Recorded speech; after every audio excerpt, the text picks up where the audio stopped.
Tonight, Nqobile Madlala, you've been out at petrol stations looking at what the queues are.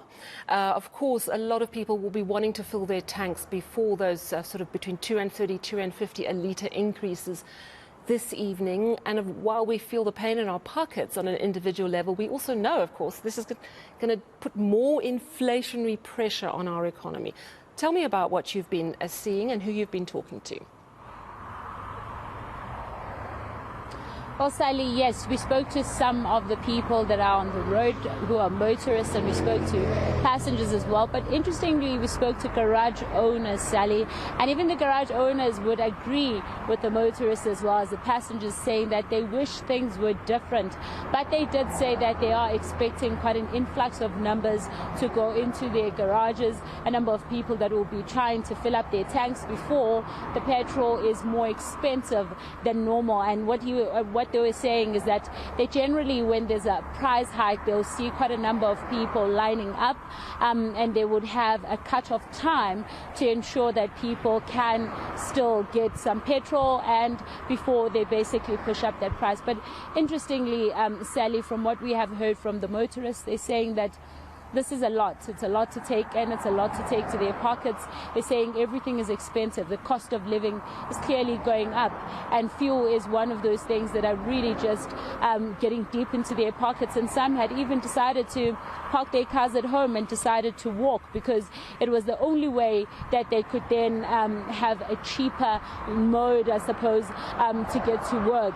So these were some of the things. I mean, when I spoke to Alta was saying that if things were different, if the government had in fact invested in the public transport and ensured that things at Prasa and so on were working according to normal, this wouldn't be a major issue because people would have another option. However, in this case, most people will have to rely on their cars, and that becomes quite a major issue, which is why the motorists were saying that this is difficult. They have to deal with the fuel hike, they have to deal with load shedding. Thankfully, as we heard from Heidi, that might not be the issue, but they're also saying that they have to deal with prices of food going up, as well as all sort of other things that comes with that, and this was becoming a major issue for them, and so they had to think of outside the box really how to survive. I mean, we'd heard earlier on, not today but previously, when we were speaking to some of the people, they were saying that they've even opted now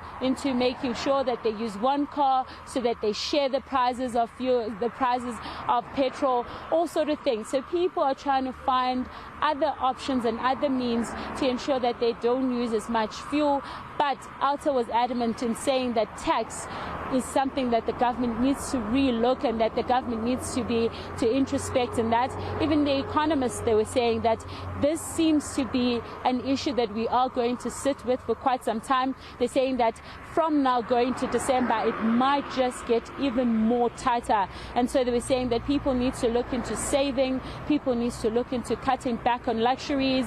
I mean, if you have an option of working from home, those are some of the things that they were highlighting, that might be a better option. But for people who, of course, who are using taxis, they're saying that they have to pay something like 100 Rand per day, Sally, and that is a lot of money if you calculate it, if you go to work 4 times a week. I mean, it's a lot of money that they're saying that they don't have. One lady was saying that she travels with her child and she has to pay 200 Rand per month, and she's saying she's a pensioner. Per day. She's saying she's a pensioner, and that was quite heavy for them. But of course, they can't get the help that they're looking for from Santako as well, who's the Taxi Alliance. And they were saying that they're also looking into the government to also correct the situation. They're saying that they're looking for subsidies and they're looking for the government to sort of assist the passengers. They also themselves are saying that they are looking into their profit margins, and already they're on a negative. They're losing some money because of these fuel hikes. So, Sally, all round, people were just saying that these fuel hikes came at a time where there really, really is nothing to give, and they were hoping for the government to just help. Absolutely, and I think that is the difficult thing, is that part of the reason we've had this fuel tax cushion for the last few months is very much to allow government a chance to look at ways to ease the pressure. I know you spoke to an economist earlier. Let's take a listen. Inflationary effect comes through our food prices, our logistics prices, the price of transport. So we're really going to see it in terms of the CPI measure itself, which was 6.5 in the last month and will continue to escalate over the remainder of the year. And that in itself brings a reaction from the Reserve Bank, which has already warned of interest rate hikes this year. So overall, the consumer effect is going to be real pinching on the balance sheet of households. We need to look at ways of saving money, focusing on essentials and trying to reduce luxuries where possible, just to manage the situation we're facing.